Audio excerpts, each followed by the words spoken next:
Good afternoon. Good afternoon. I want to welcome everyone to an important and a historic day in the relationship between Chicago residents, our communities, and the Chicago Police Department. I'm Alderman Harry Osterman of the 48th Ward. Today, Mayor Lightfoot will appoint the first 7 members of the Community Commission for Public Safety and Accountability.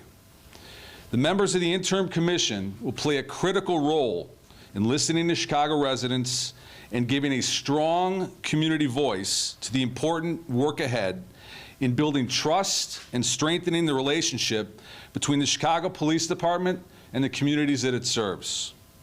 It has been a long road to get to this moment.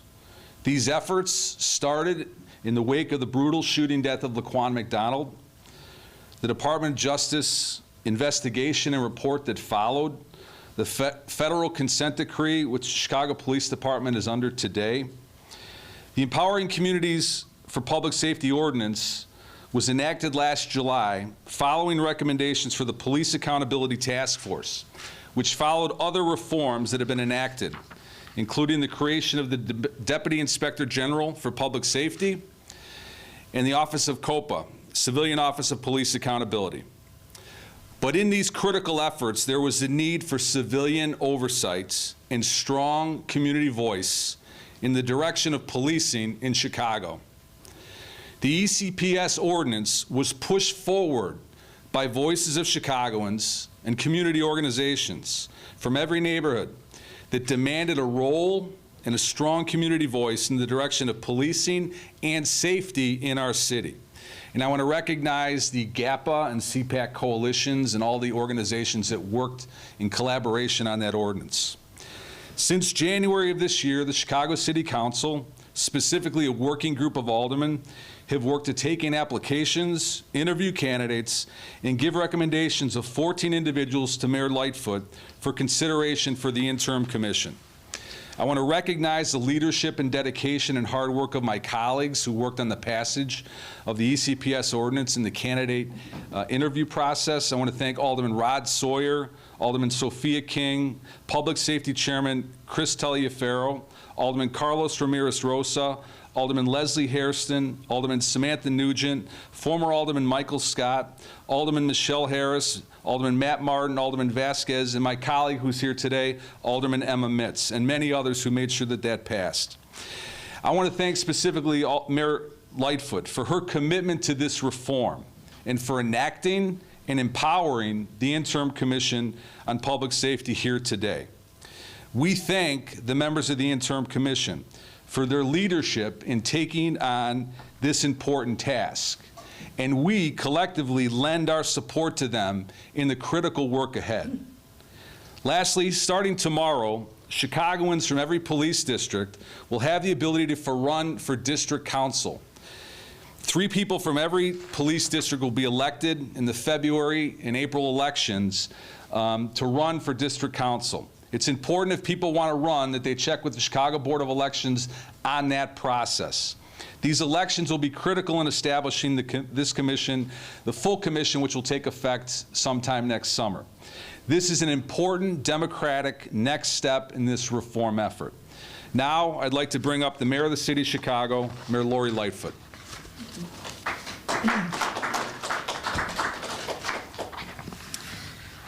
Thank you, Chairman Osterman, for that introduction.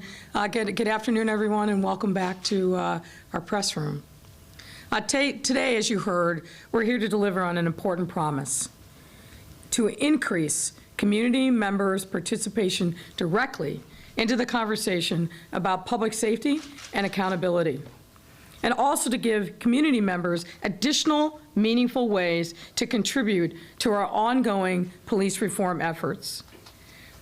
Aside from Chairman Osterman, joining me, of course, is the Community Commission for Public Safety and Accountability Executive Director Adam Gross, Deputy Mayor for Public Safety Elena Gottrich, Police Board President Guion Foreman, and others. Let me just say that, and Alderman Mitz, I forgot, sorry. Emma, I wanted to make sure that I recognize you, and the head of COPA as well. As many of you know, before I became mayor, I had the pleasure of serving as the chair of the Police Accountability Task Force and formerly as president of the Chicago Police Board. In these roles, I was always laser focused, not just on improving the Chicago Police Department from the inside, but from the outside by ensuring that community members and voices were at the table for critical decisions around accountability and oversight. And through many years of experience, I know that the most vital part of community safety is the community itself. The Police Accountability Task Force, which memorialized the need for community oversight, made clear in its report back in April of 2016.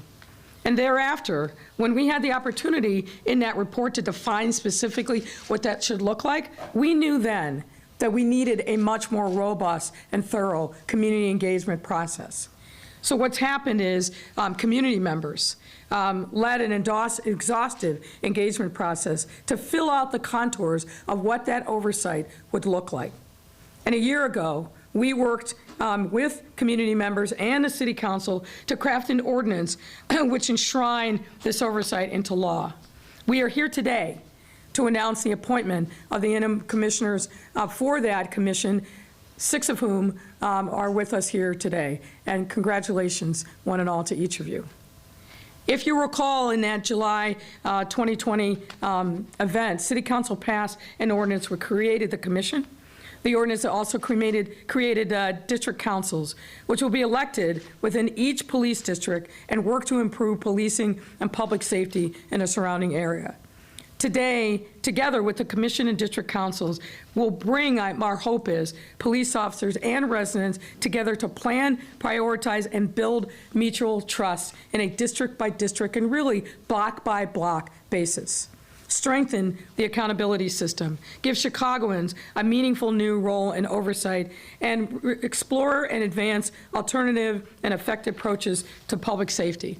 What I've said to each of these commissioners is this: you are now being handed an important trust, a trust that can easily go sideways if you don't earn it every single day. This mission that you are embarking upon as the first interim commission, not only to set up the infrastructure for how the commission itself will function, but you have the absolute ability to start your own process of restoring legitimacy to the police oversight system writ large in the city. It is a trust that can be easily lost if each of you don't step up. This can't be about individual agendas. This has got to be about the mission. And the mission is to make sure that our residents' voices are at the table, that they are heard, and that they are giving a meaningful voice to the work of this commission. There could not be anything more important. I've said this many, many times because I believe it to be true. And as I said earlier, the most important steps that we can take in bringing peace, lasting peace, and safety to our communities is by getting the community involved and engaged and feeling like they've got a stake, that their voices are no longer going to be ignored, that they have a role in shaping what community safety looks like, not just policing, but what community safety looks like on their block, in their neighborhood, and our city. So you have obviously a big responsibility. I know that you're all up to it. It's important that you work together as a team, and I know that you will do just that. Let me tell you a little bit about how we got to the process and how these commissioners were selected. As you know, by ordinance, we had to assure a wide range of perspectives are at the decision-making table. We ensured, as the ordinance mandated, that we had at least 2 commissioners from the south part of our city, from the west, and from the north side. That 5 commissioners have at least 5 years of experience in law, public policy, social work, community organizing, or similar fields. That 2 had to be between the ages of 18 and 26, among other requirements.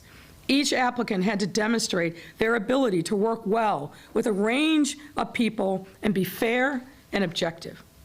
Over 30 people applied, as you heard from Alderman Osterman, and the City Council selected 14 of them for my review. Of those 14, I've chosen these 7. And let me tell you a little bit about the factors that went into my thinking. Along with the application requirements, it allowed us to appoint individuals who look like the residents who call our great city home, and truly have what it takes to engage with our residents in a culturally competent way about public safety and police reform, as well as create tangible solutions to the challenges that our city faces with both issues. We made a lot of progress this year. I'm happy to report that our homicides are down 15%, that our shootings are down 18%. We have only gotten there because of our strategy, our whole of government approach to engaging with our residents, particularly those who are living in the 15 most violent neighborhoods in our city. That work is absolutely crucial. That's how you build lasting peace. So, starting on September 1st, these 7 interim commissioners will play a central role in establishing goals and evaluating CPD, COPA, and the police board, and promoting community engagement and transparency. We all know how vital this work is right now in our effort to make our communities safer, which is why we've given these interim commissioners a special duty: lay the foundation for a successful commission. All eyes are going to be on you and the work that's done. We need to make sure that people feel the legitimacy of the commission by the work that you are doing. From how this body will operate to how its members are selected, it's clear that this commission is the first of its kind approach to civilian oversight in the city of Chicago. We've, of course, had various forms of civilian oversight, and they will continue, but you are the first in this form. And that is an important responsibility. So whether you're interim or permanent, each of these commissioners will be fiduciaries of the public trust. They're residents just like you and me, and are ready and willing to serve our city, to make it all a safer and better place for all of us. I have to thank each and every one of you. I am grateful for you stepping up and for your service. I'm grateful for your patience through what was a long and rigorous interview process. But I am grateful that you said yes. And more importantly, I have every confidence that our residents will be grateful that you said yes. So with that, I'm going to welcome Adam Gross, the Executive Director of the Commission, to say a few words, and then we'll be happy to take your question. Adam?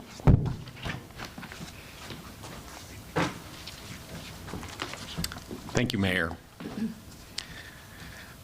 I've spent most of the last 6 years working with task force chairs and aldermen and mayors and literally thousands of residents and communities across the city to create the commission and district councils. So for those of us who've been in the work so deeply and for so long, this is a great day. And it's a great day for the city. This is a giant step forward in our city's efforts to strengthen our police oversight and accountability systems and increase public safety. The Community Commission that is being created today and the district councils that will be elected next year will give people in communities across the city an unprecedented opportunity to help build a safer, stronger Chicago. The ordinance creating the Community Commission and district councils lays out a bunch of goals. By far, the most important are to increase public safety, build trust, and improve relationships between the police department and the people it serves. That's because trust and public safety are totally intertwined. In too many communities, trust is broken. And without trust, the system doesn't work. Police can't build the relationships and get the information they need to do their jobs. The commission and district councils will work in lots of different ways to build trust, and the more we build trust, the safer we'll all be. So what powers does the commission have to advance its goals? First, the commission will play a central role in selecting the police superintendent, the COPA chief administrator, and members of the police board. When there's an opening for police superintendent or on the police board, the commission will come up with a short list of candidates. The mayor will choose from the commission's list or request a new list. Once the mayor makes a choice, the city council will vote whether to confirm. That means that every police superintendent and police board member will have the support of the Community Commission and the mayor and the city council. The commission will have a number of tools to hold those officials accountable. For example, if the commission believes that a police superintendent or a police board member is failing, the commission can lay out what they think is wrong, hold public hearings, give the superintendent or police board member an opportunity to make their case, and then take a vote of no confidence in the official. If the commission takes a vote of no confidence, it would trigger a city council hearing and a vote. Ultimately, under state law, the mayor gets to decide what to do about the superintendent and police board members, but the mayor would be required to respond publicly to the commission's and city council's votes. The commission has full power to select the COPA chief administrator. That selection will require city council approval. That was a recommendation from the Police Accountability Task Force.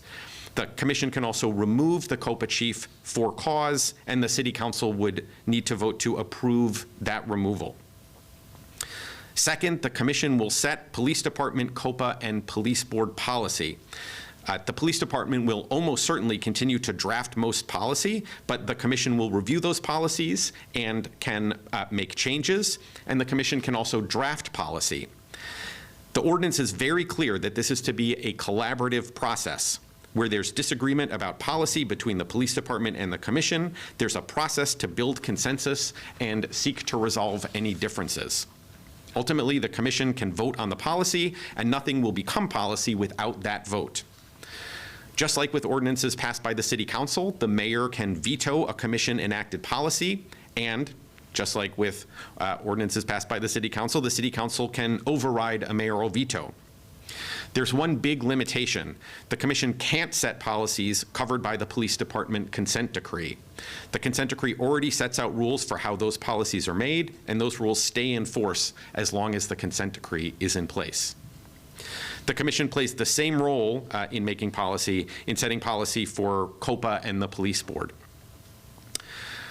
Third significant power, at the beginning of each year, the commission will set goals for the police department, COPA, and the police board. And again, that's a collaborative process engaging with the leadership of those bodies. And at the end of each year, the commission will evaluate the progress that was made towards meeting those goals. Fourth, every year, the commission will review the police department budget and make recommendations about it before city council votes on the budget.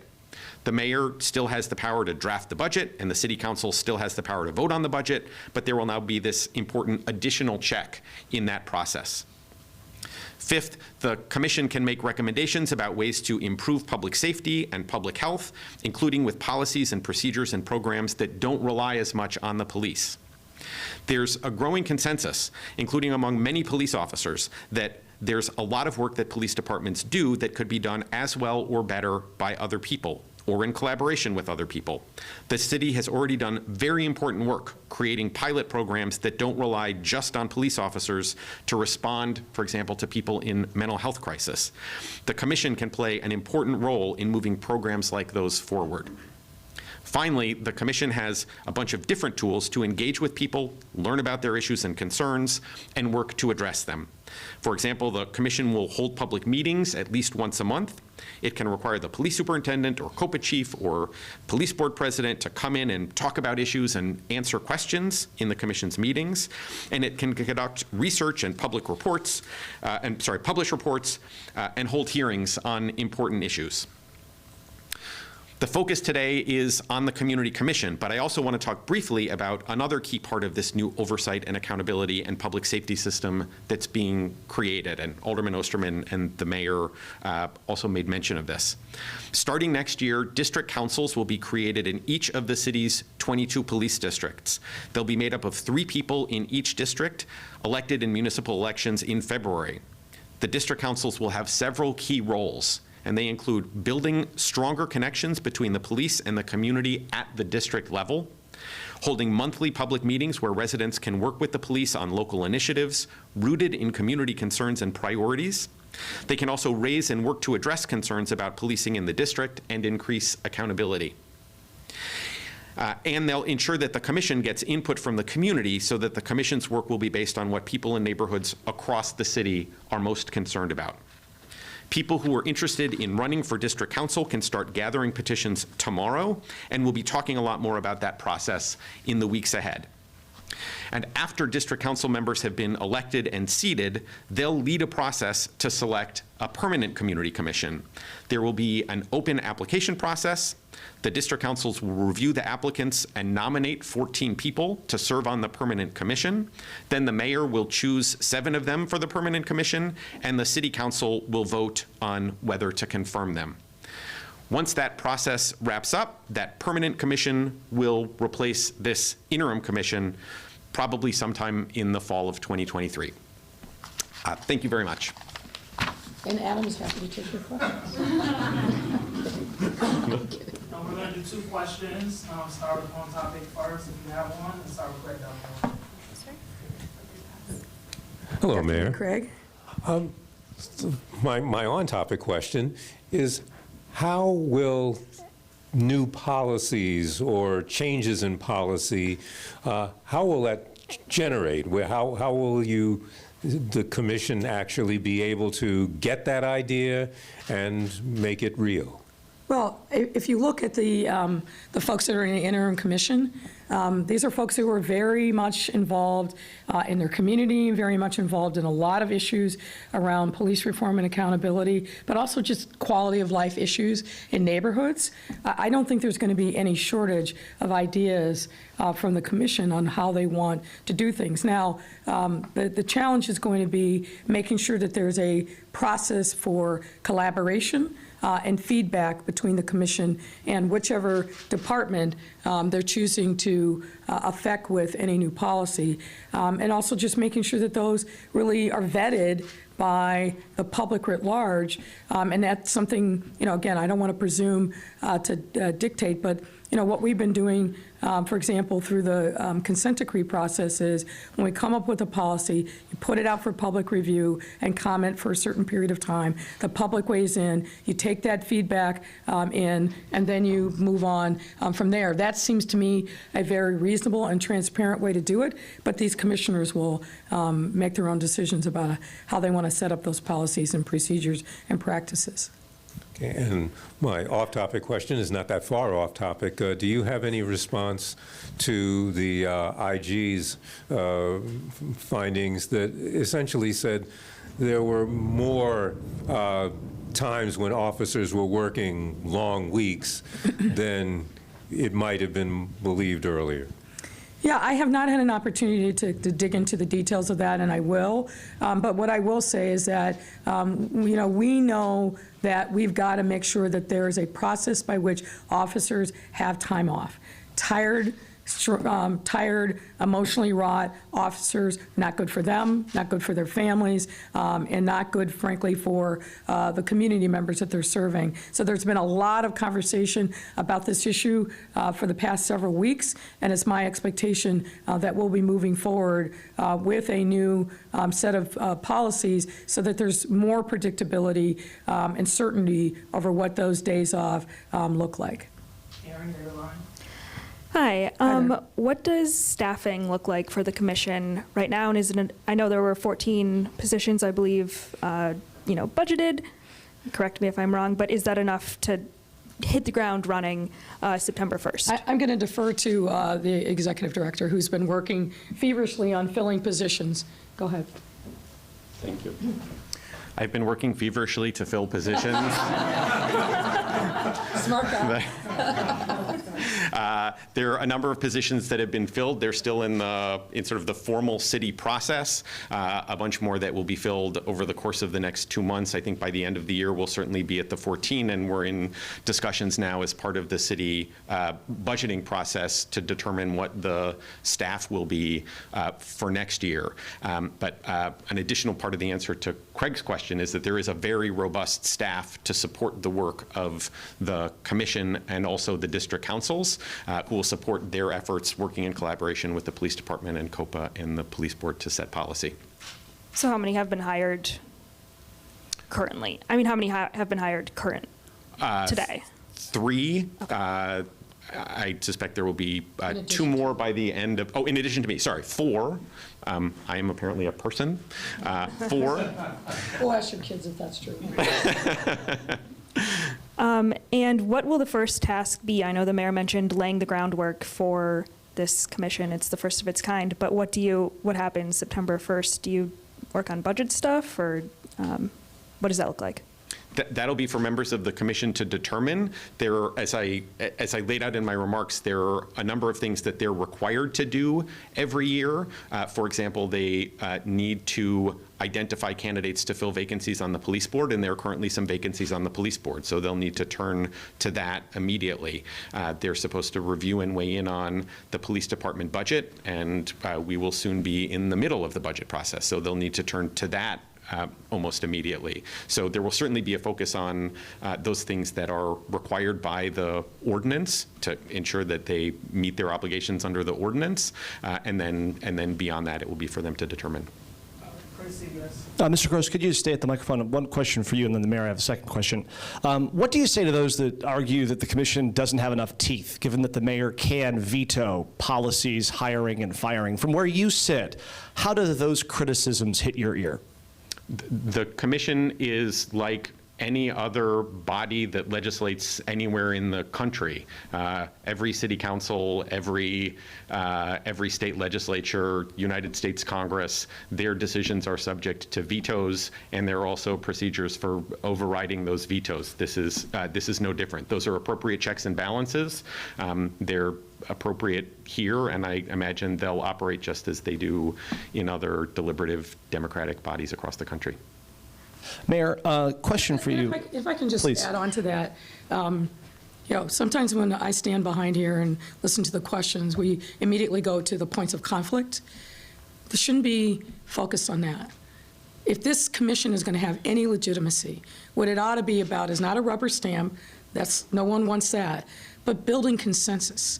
If it's just another point of conflict in the political landscape, people will write it off as worthless. We can't have that happen. There has been a lot of time and effort for years. You heard the timeline. And I think Chairman Osterman is right. This really comes out of the tragic murder of Laquan McDonald. We have an opportunity to do something different and frankly prove the skeptics wrong by making sure that this commission has real legitimacy. And that's why I said before, and I said to each of these folks individually, they are being handled a very important part of the public trust. That doesn't come easily, but it can be lost easily. So we shouldn't be focused on the points of conflict. We should be focusing on the parts where we can reach common ground, where we can show to our residents that they have a voice, and that these interim commissioners and then the subsequent permanent commission can be that body that rises above the noise and gets the people's work done. That's what the focus should be on. If I can press you on that, though, when you talk about not trying to underline and emphasize the conflict, I hear what you're saying. You don't want it to be white noise. Mm-hmm. But there are so many occasions that our team at CBS has interviewed you about conflict between the policies that are already on the books mm-hmm. and the policies that aren't being followed.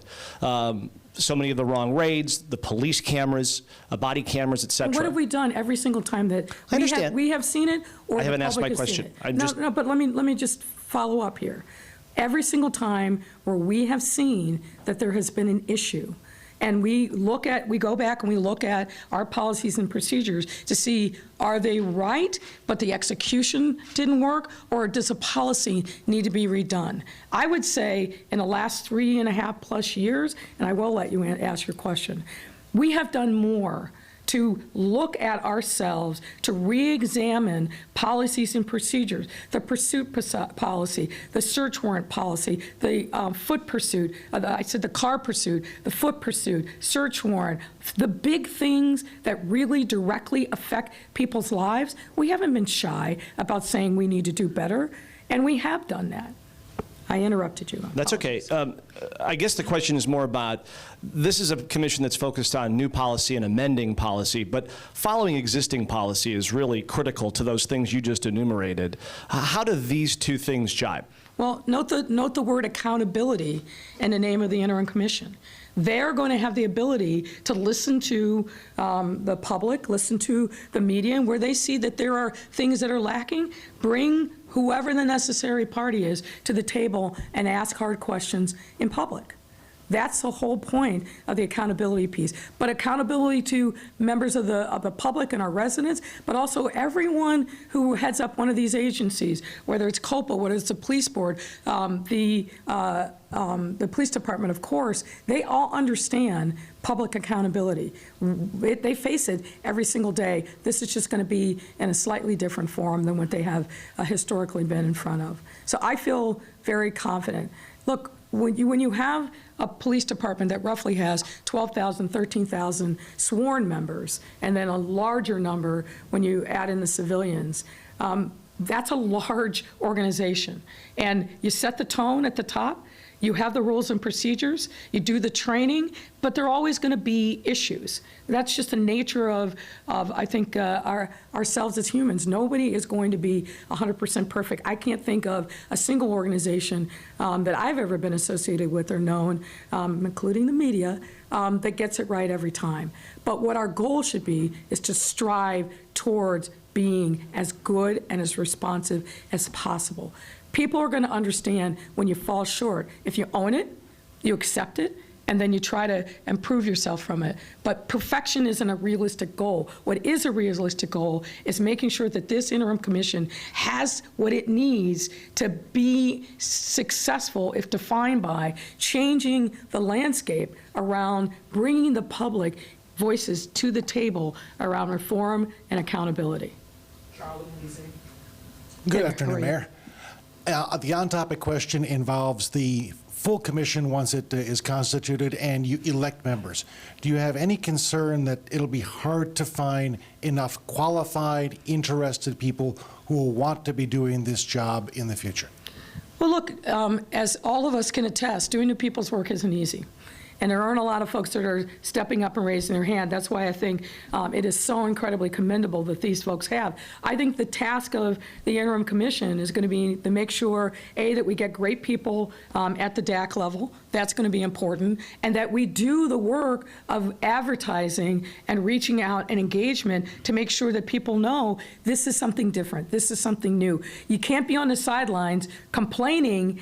Get in the game and be a part of making the change at the district level and maybe even serving on the commission. So yeah, there's going to be work to do. And coming as it does in a municipal election where there's already a lot of sound and fury and noise, we got to make sure that we set folks up for success. And I'm certainly going to do my part. I know the members of the city council, led by Chairman Osterman and Chairman Taliaferro and Alderwoman Mitz and all the others that you heard from, we all have a lot of stake in this game to make sure that this commission is successful. And obviously, we want to make sure that they are independent in doing their work, but it is a symbiotic relationship, and we've got to do what we can to set them up for success, and I'm committed to doing just that.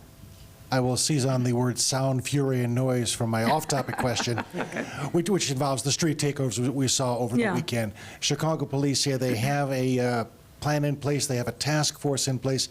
Do you think it's going to be enough? And what do you want to say to those residents who see these street takeovers form in front of their buildings and say it takes half an hour or so for the police to get involved and to break it all up? Look, I think we all recognize that this phenomenon that isn't unique to Chicago is having real impact. And we've been talking about it for some time now in my weekly meetings with CPD, recognizing that we've got to use data. These folks are very crafty. It's not like they put out an all-points bulletin that's very obvious for people to see that they're doing these car meetups. They've started using very sophisticated means to hide the information from the police because they know that we're looking.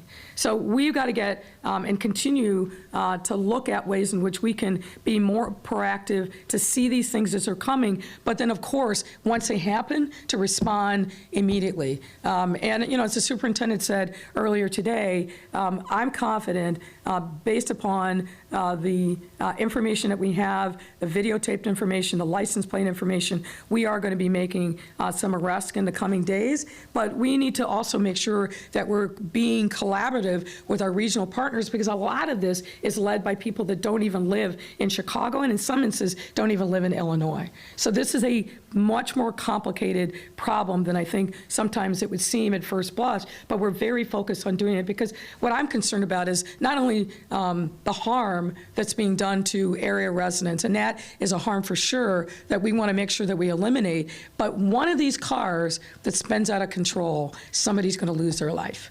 That's what I'm really worried about. Hi, Mayor. Hi there.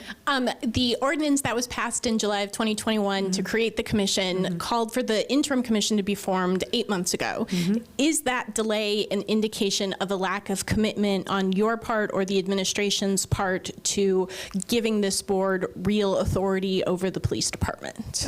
Absolutely not. I got the list 2 months ago, and here they are. I think, look, what I would say is I know the City Council put together a very thoughtful and rigorous process. Many of these people were interviewed multiple times, so I don't think it's a lack of commitment on the part of anyone, quite the opposite. We could have just done a paper release, but we felt like this was so important that we wanted to make sure that we were coming here and letting members of the public know by me standing here and talking about it and really imploring the commission members in public that this is something that's really important. We heard last week that there are more vacancies in the clinician positions in each Chicago Police District than there are filled positions, and that your budget last year expanded the number of those positions, but the department has not been able to fill them. Is that a So I just want to make sure I clarify. You said we've heard that there are more vacancies in the district commissions. I don't think that's what you meant. No, I meant the clinicians. Oh, clinicians, sorry. Clinicians, I didn't yes. hear you correctly. That those positions have been hard to fill, and that are a number of them are vacant. Are you concerned that that has left officers unable to get the mental health care that they need? And is there something more you can do, perhaps through the 2023 budget, to increase the pay for those positions to ensure they get filled? Well, I'm not concerned. We may obviously do everything that we can to make sure that our officers have full access to wellness resources. This is on top of, obviously, what they can get through private insurance, and we're certainly encouraging them. We have hired some. We've stood up EAP access in neighborhoods, frankly, that are frequented by Chicago police officers in the neighborhoods that they live. But yeah, you're 100% right. Like with almost every other industry that you can name, there has been difficulty filling those clinician positions. My sense is, from my conversations with Dr. Sobel and folks in the police department, this is not necessarily a budgeting issue, meaning raising the compensation, although we are looking at that. This is hard work. And frankly, given the national tenor around policing, you got to find the right people who are going to be empathetic to the challenges that police officers face every single day. But I'm confident that we are continuing to make progress. Mayor, off topic, but Yeah, public sure. safety related. Back to the IG report about police working the extra days. The IG, in an interview with my colleague, said she'd like to say more, but she can't because of the state of data and how it's stored. How concerned are you about record keeping over at CPD? Obviously, overtime and extra work is always big and controversial. It sounds like she says that that data is not well maintained. Well, I'm not sure I agree with that. But look, the reality is we've inherited an IT system and infrastructure within the city that hasn't been upgraded since the Daley years. That's a huge problem. So we are taking the first big steps in this year's budget to make sure that we invest in our internal IT infrastructure. And we have too many departments where systems don't talk to each other. We have too many departments that have legacy systems that the manufacturers don't even support. So we've got to do a lot more about making sure that we shore up our internal IT infrastructure.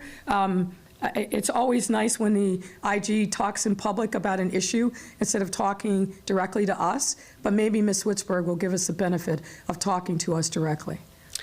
Also, Matt O'Shea is using microgrant money to hire private unarmed security to patrol business corridors in the Beverly neighborhood. In the past, you've raised concerns about private security doing the work of Chicago police officers.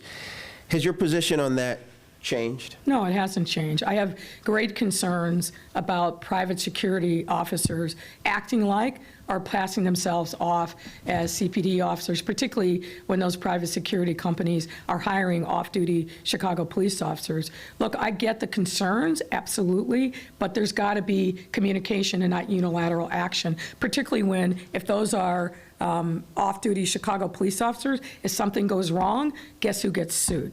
Guess who's going to be on the hook? So I do have great concerns about that. We've faced this issue in wealthier neighborhoods across the city, and all I've ever asked and will keep saying is you've got to be in communication with us. Acting unilaterally is a recipe for disaster. I don't know enough details about what Alderman O'Shea has done, but it's not an answer, particularly if you're not acting in collaboration with the police department, because only people who have authority under state law to patrol our streets are Chicago police officers, no one else. Also back. spoke to, thank you, Alderman O'Shea, who referred to what happened outside the 22nd Police District as activity by urban terrorists.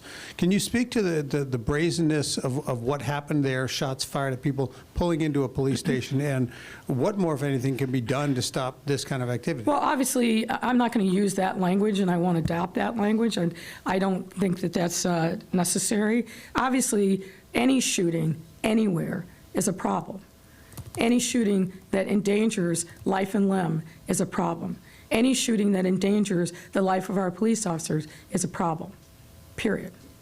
So if they're not urban terrorists, how would you describe what kind of Well, activity I'm is it? not going to get into that game. I think I told you what my feeling is. It's a problem. And I'm not going to label them with that kind of inflammatory language, and I'm not going to take the bait to do that with you. It's not appropriate. I don't believe that that's appropriate. What is appropriate is we've got to keep doing the work of holding violent, dangerous people accountable no matter where they are, no matter what part of the city they're in.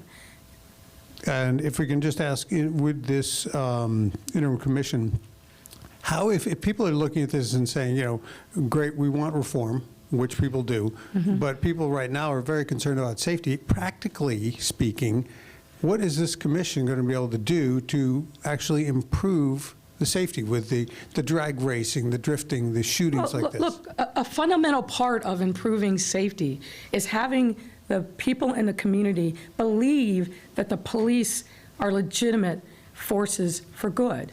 And that's a huge issue all over our city, particularly in our black and brown neighborhoods. So I think one of the most important things that this interim commission can do is listen to people's concerns, make sure that those concerns are heard, and translate those concerns into concrete, positive actions, and hold the whole panoply of public safety entities in our city accountable. I want to hear from what this commission has to say, and particularly when we hear from residents about what their immediate concerns are. We have got to get more people in this city involved and engaged at the block level about what's happening. What we have right now is these divisions, right? Warring factions almost, where you've got the residents on one side, you've got the police on the other side. That doesn't work to help public safety. Yes, we've taken, I think, some pretty specific strides towards each other, but the bridge has not been completely, that divide has not been bridged. We've got to keep taking steps towards each other and making sure that the community voices are heard. We've had CAPS in the city and community policing since the 90s. We've had a number of other means, but we still keep hearing from residents, I don't know what's going on. I don't have any idea of how I can influence the level of safety in my block. That is one of the most crucial pieces, in my view, of what this interim commission can do. So it is, there's no separation between what communities' needs are and the immediate translation into public safety. So for example, you brought up the drifting and drag racing issue. We need community members who know that these things are being talked about out there. We need them to feel comfortable to tell us proactively, hey, this is supposed to be happening in this location. The same thing with people know in communities, and where are guns being housed? Who are the dangerous people on a block in a neighborhood? And, you know, we know that people stepping up and giving that information puts them at risk, but we need the community to be all in for public safety. I don't want people in this city to just feel victimized. I also don't want people in the city to feel like they can stand on the sideline and just lob bombs. Everybody has a role to play. Everybody has a role to play. And when that happens, we get to that point, I think we're going to see a significant leaps forward in public safety. And this commission's got to be a big part of that. Someone's back, Amy. Well, he has a follow-up. Go ahead. Just because you're talking about getting people involved, what role do the TikToks and you know, the Instagrams that are posting all these different videos do? I mean, these are clear violations of the law. Should these not, if these are taken down and there's people watch them, then what's the attraction of them? It's diminished, right? I mean, should the police department working with them to try to get these taken down? So you're trying to trigger me, aren't you? No, No, I'm being somewhat facetious.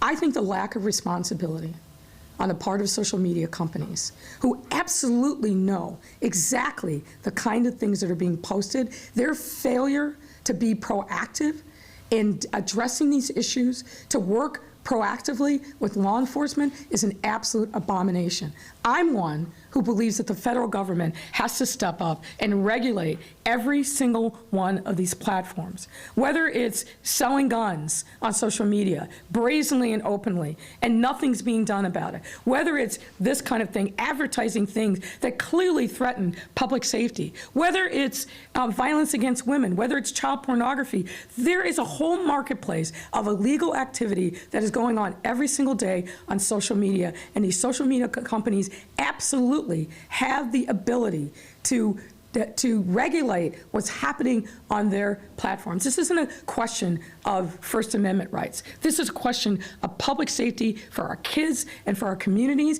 And if these social media companies continue to frankly stiff arm us and not own their responsibility, it's going to be an even worse problem. Many of the things that we see with young people ending in gunfire and violence, you know where they start?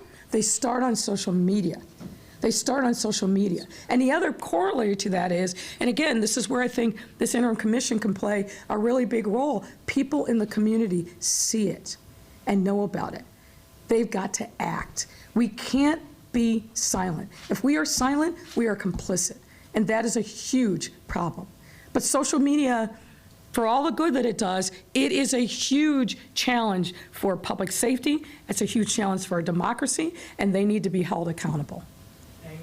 Good afternoon. So this weekend, I'm sure you've heard or have seen the startling footage of 6 police cars being damaged during these drifting incidents, Yes. and a police officer almost died at the corner of Columbus and Wacker by getting hit by trying to stop it. So you have people that are throwing bricks, rocks, fireworks. They even uprooted a tree and threw a tree in a police officer. Is this commission and district councils, are they going to help protect police or change, the attitude of people in Chicago toward police?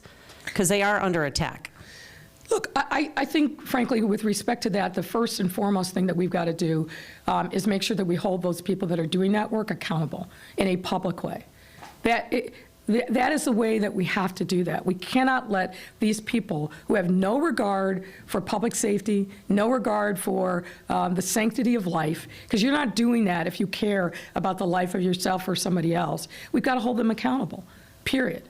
That is the most important thing. And you're 100% right. We got police officers out there literally risking life and limb with these idiots who are driving in the most reckless of ways. I want to see some people getting charged. I want to see some accountability in the court system. That is how, when we start doing that we're going to start to see some of this stuff dissipate. Now, I don't want to get too deep into the CPD strategy, but we've got to be even more proactive in shutting this stuff down. As I said, they become very sophisticated. This isn't just a posting on Facebook. I don't want people to be misled. These are secret private, confidential posting where you only get the information if you got the right password and things like that. So we've got to make sure that we send a loud and clear message that if you are a leader of this, if you're engaged in this activity, we must hold you accountable. That's the role of the Chicago Police Department. But will this commission help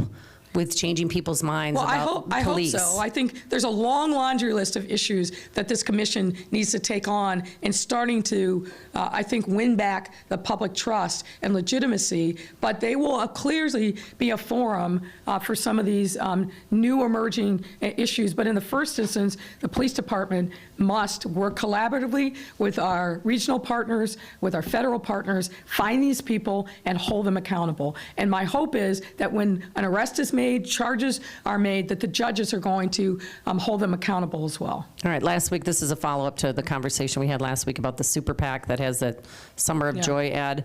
LaShawn Ford, black Democrat representing the West Side, took offense. He said, quote, "I don't need anybody saying the darker you look, the more dangerous you are." What is your response to him and to other African Americans who are upset that implied that you're saying dark is scarier? I don't think I understood the question. LaShawn Ford saw your response, and he said that he, quote, "I don't need anybody saying the darker you look, the more dangerous you are." I don't He took offense. even know what to say in response to that.